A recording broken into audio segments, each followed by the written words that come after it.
Being accused of something never feels good, but it's far worse when the things you're being accused of is completely false.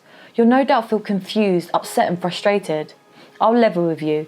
Being falsely accused by your partner is going to put your relationship under huge strain. It's going to take a lot of patience and understanding to get through this together. But it is possible, and I'm going to tell you how. Let's go through this one step at a time.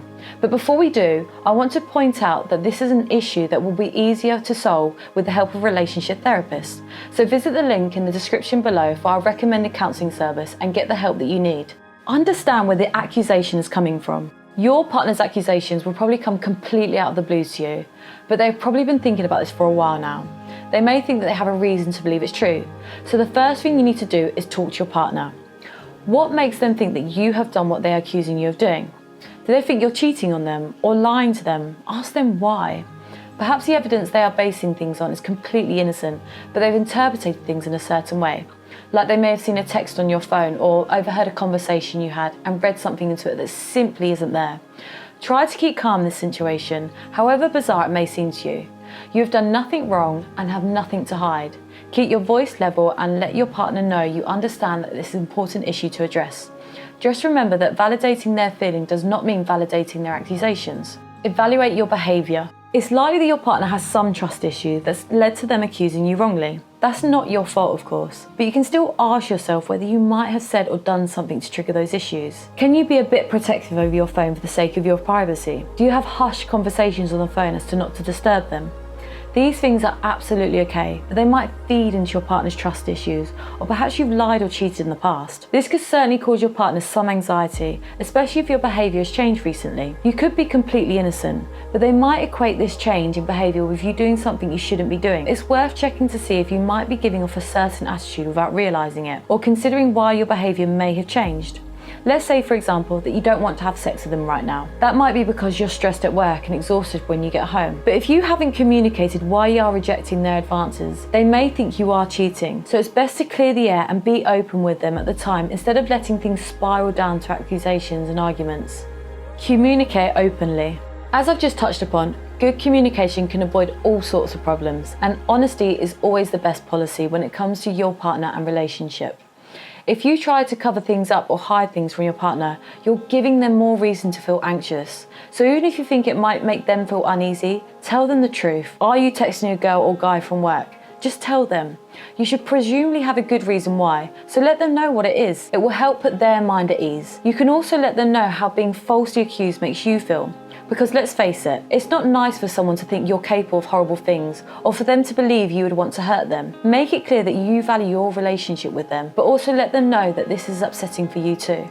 Try to be compassionate. I know what you're thinking. It's hard to be compassionate to someone who's just accused you of something you haven't done. And I get that. It's hard, really hard. But you must try because you don't have the full picture.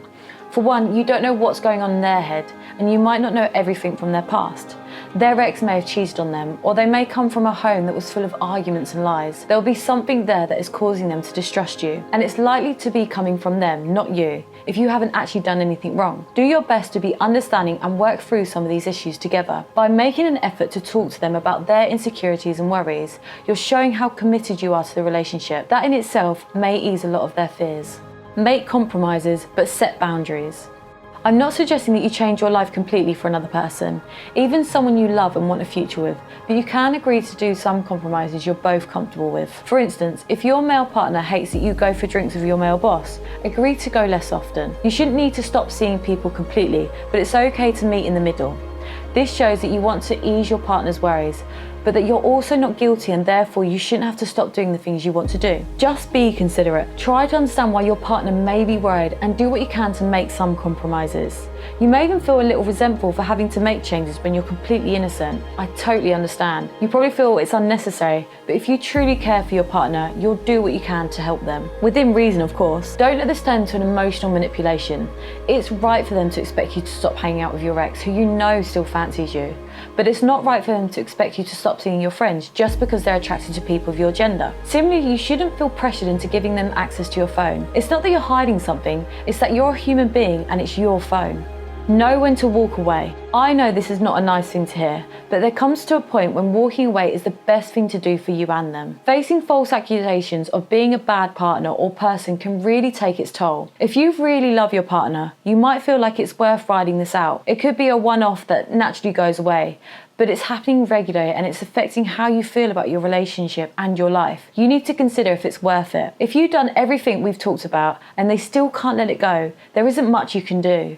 Sadly, some things like this will never get better until the person acknowledges and addresses their trust issues. But you do not owe them your time or energy while they work on this, no matter how much you love them. If you choose to stay, fair enough. But if you choose to walk away, please don't feel guilty about it. You are protecting yourself by leaving a situation that is affecting your life and that shows no signs of getting better. And that's all from me today. I hope this video has shown you how you can deal with false accusations in your relationship.